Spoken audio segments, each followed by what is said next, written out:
Hello guys, നമ്മുടെ പുതിയ വീഡിയോയിലേക്ക് എല്ലാവർക്കും സ്വാഗതം. നമ്മൾ ഇന്ന് വന്നിട്ടുള്ളത് കലവടകം ഉണ്ടാക്കുന്ന വീഡിയോ ആണ്. കലവടകം എന്ന് പറഞ്ഞാൽ അരിപ്പപ്പടം എന്നും പറയും. അതിന് വേണ്ട അരി വെള്ളത്തിലിടുകയാണ് കേട്ടോ. പിന്നെ പച്ചരിയും പുഴുങ്ങലരിയാണ് വെള്ളത്തിലിടേണ്ടത്. അത് രണ്ടും സെപ്പറേറ്റ് ആയിട്ട് തന്നെ വെള്ളത്തിലിടണം. എന്നിട്ട് നമ്മൾ രണ്ടും സെപ്പറേറ്റ് ആയിട്ട് തന്നെ ആട്ടിയെടുക്കുകയും വേണം. ആദ്യം പച്ചരി നല്ല നൈസിൽ ആട്ടണം. പുഴുങ്ങലരി ഒരു തരിയോട് കൂടിയിട്ട് ആട്ടിയെടുക്കുക. എന്നിട്ട് പിന്നെ ഒന്നിച്ച് തന്നെ കലക്കാം കേട്ടോ. അപ്പോൾ തിളപ്പിച്ചാറിയ വെള്ളം വേണം കേട്ടോ എടുക്കാൻ. ഉപ്പിട്ടിട്ട് നമ്മൾ അതിലേക്ക് കലക്കുകയാണ്. അതിലേക്ക് വേണ്ട ഇൻഗ്രീഡിയൻസ് എള്ള്, ജീരകം, കുരുമുളക് പൊടിച്ചത്, അയമോദകം. ഇതപ്പോൾ പ്ലാച്ചി ഇലയിലാണ് കേട്ടോ നമ്മൾ ഉണ്ടാക്കിയെടുക്കണത്. പ്ലാച്ചി ഇലയിൽ നമ്മൾ കുറേശ്ശെ മാവ് ഒഴിച്ചിട്ട് അത് റൗണ്ടാക്കിയിട്ട് നമ്മൾ ഇഡ്ഡലി ചെമ്പ് വെച്ചിട്ടാണ് ഉണ്ടാക്കിയെടുക്കണത്. ഇഡ്ഡലി ചെമ്പിലേക്ക് ഒരു 3 വെച്ചിട്ട് നമുക്ക് ഉണ്ടാക്കിയെടുക്കാം. അപ്പോൾ അത് വെന്തിരിക്കണോ.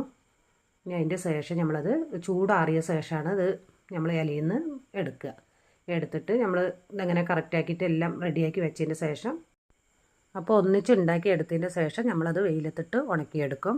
പിന്നെ ഇത് ഞങ്ങളുടെ പാലക്കാടുകാരൻ്റെ സ്പെഷ്യൽ പപ്പടം കൂടിയാണ്. ഇതിനെ കലവടകം എന്നും പറയും, അരിപ്പപ്പടം എന്നും പറയും. നിങ്ങളുടെ നാട്ടിലൊക്കെ ഇങ്ങനെ ഉണ്ടാക്കാറുണ്ടോ എന്നൊന്ന് കമൻറ്റിൽ പറയണം കേട്ടോ. സബ്സ്ക്രൈബ് ചെയ്യാനും ലൈക്ക് ചെയ്യാനും ഷെയർ ചെയ്യാനും